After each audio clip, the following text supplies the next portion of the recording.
আসুন, ভেতরে আসুন। আসুন। সত্যি বিয়েটা এমন ভাবে হলো না, মানে সবকিছু যে ঠিকঠাক ভাবে ব্যবস্থা করব সেটা সময়ই পাওয়া গেল না। তবু আপনারা এলেন বলে বৌভাতটার একটা আলাদা মানে দাঁড়ালো। আসুন, ভেতরে আসুন। বলছি নবাব, বেলাও তো অনেক হয়ে গেল, এবার তো ভাত কাপড়ের নিয়মটা সেরে ফেলতে হবে। আবার নিয়ে আমি তো দেখি বাড়ি ফিরেই ভুল করলাম।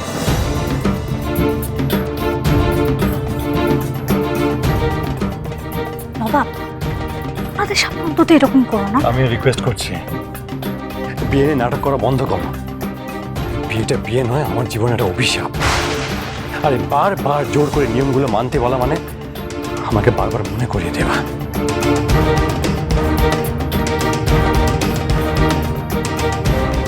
তুমি নবাবের কথা কিছু মনে করো না।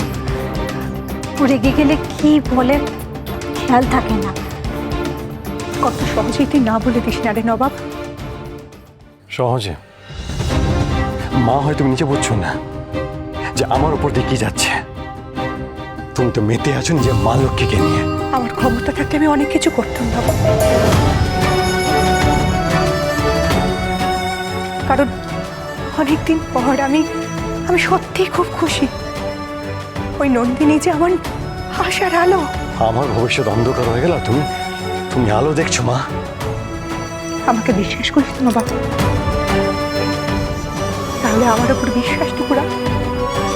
ঘরে কিছুই ছিল না, তবু ভাত কাপড় দিয়ে জোগাড়টুকু করেছে, সাজিয়েছে ভাত কাপড়ের থালা।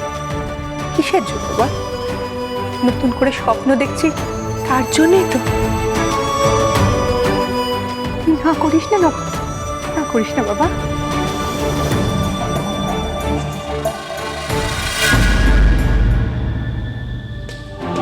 মা আমাকে জোর করো না, আমি তো আসছিলাম না। আর আমি না এলে কি করে নিয়ম পালন হতো? তাও তো এসেছি, কারণ আসতে তোকে হতোই, কারণ এটাই ভগবানের ইচ্ছে। ভগবানের ইচ্ছে যখন এসেছি, নিজের ইচ্ছে চলেও যাচ্ছি। নবাব, সব নিয়ম করেছিস, ওই একটা নিয়ম করতে তোর কিসের সমস্যা? বাবা যেও না, তোমাদের একই এইভাবে বিয়ে হয়েছে, তার উপর যদি তুমি এরকম করে চলে যাও মুখ ফিরিয়ে, তাহলে তার চেয়ে বড় অমঙ্গল কিছু হবে না। যেও না তুমি। চিন্তা করবেন না কাকিমা,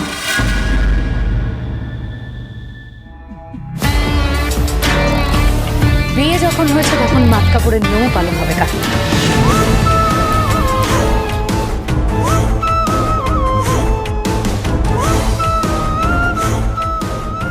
আর সত্যি কথা বলতে গেলে এই বসু ঠাকুর পরিবার আমারই টাকায় চলে।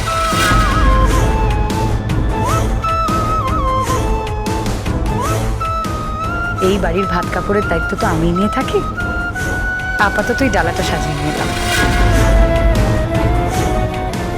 নবাব, তোমায় কিচ্ছু করতে হবে না, তুমি শুধু এই ডালাটুকু নন্দিনীর হাতে দিয়ে নিয়ম রক্ষাটুকু করো।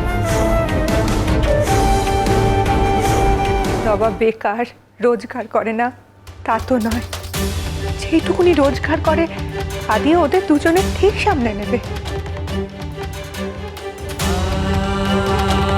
তাছাড়া দুদিন পরে বিদেশের ক্লাবের হয়ে তো খেলতে যাবে।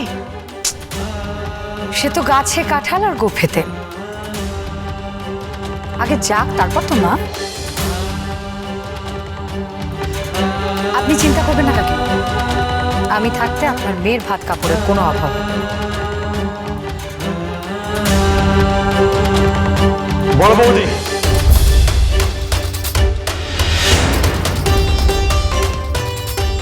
তুমি যেটা করছো সেটা কিন্তু করো না। আমি তোমাদের ভালো ভেবেই যা করার করছি নবাব। নন্দিনী, এই যে খামটা দেখছো, এটার মধ্যে আজকের দিনের জন্য আমার তরফ থেকে তোমার জন্য একটা উপহার আছে।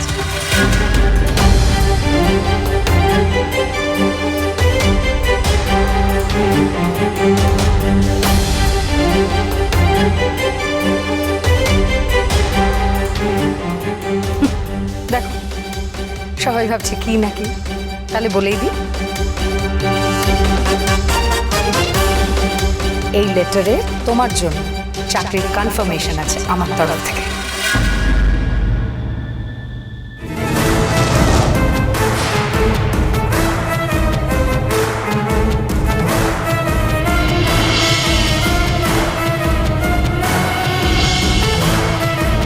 তোমার বড় যা হিসেবে তোমাকে কি উপহার দিই তা ভাবতে ভাবতে মনে হলো আমি চাকরিটাই তো পার্মানেন্ট করে দিতে পারি তোমার জন্য। আজকের দিনে এর থেকে বড় উপহার আর তোমার জন্য কি হতে পারে নন্দিনী? এটা হলে তোমার স্যালারি বেড়ে যাবে, তুমি অনেক ফ্যাসিলিটি পাবে অফিস থেকে। তাহলে তো আমারও কষ্ট অনেক কমে যাবে, তাই না? কত সমস্যা মিটে যাবে। এই দিনটার অপেক্ষাতেই তো ছিলাম আমরা সবাই।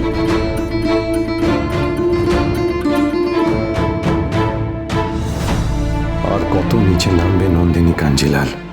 লোভী, স্বার্থপর, নিজের আখের গোছানোর জন্য সব করতে পারে। চামচেগিরি করে ঠিক প্রাইজ আদায় করে নিল। খুব গুছিয়ে এগিয়েছেন আপনি। এবার দেখুন আমি কিভাবে আপনার মুখোশটা খুলি। কোথায় যাচ্ছিস নবাব? নবাব, বোধহয় লজ্জায় পড়ে গেছে বেচারা। নন্দিনী তুমি ছাড়ো এসব, তুমি ধরো এখন এটা ধরো। দাঁড়াও।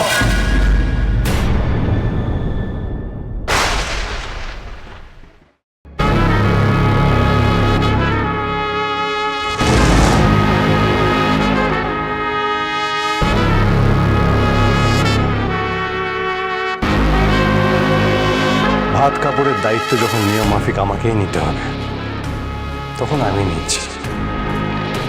ধরুন।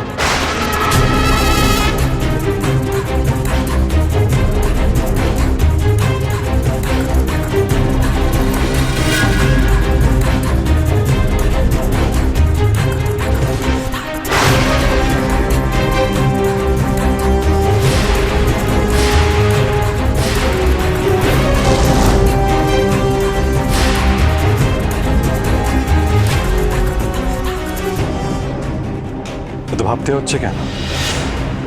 আপনি তো আমার মা বাবা সবার মুখে হাসি ফেরার কারণ। আমি নিয়ম পালন করলে ওনারা খুশি, তাহলে ওনাদের খুশির জন্য নিন ধরুন। নন্দিনী তুমি খুব ভালো করেই জানো যে তোমার কোনটা বেশি প্রয়োজন, তাই না? হ্যাঁ, বড় বৌদির ডালার সামনে এটা খুবই সাধারণ।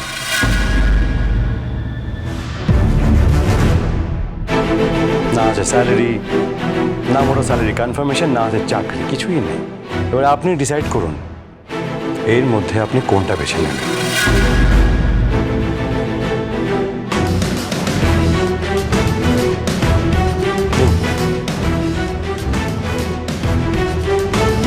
বাঁচুন, দেখি কেমন লক্ষ্মী বউ আপনি।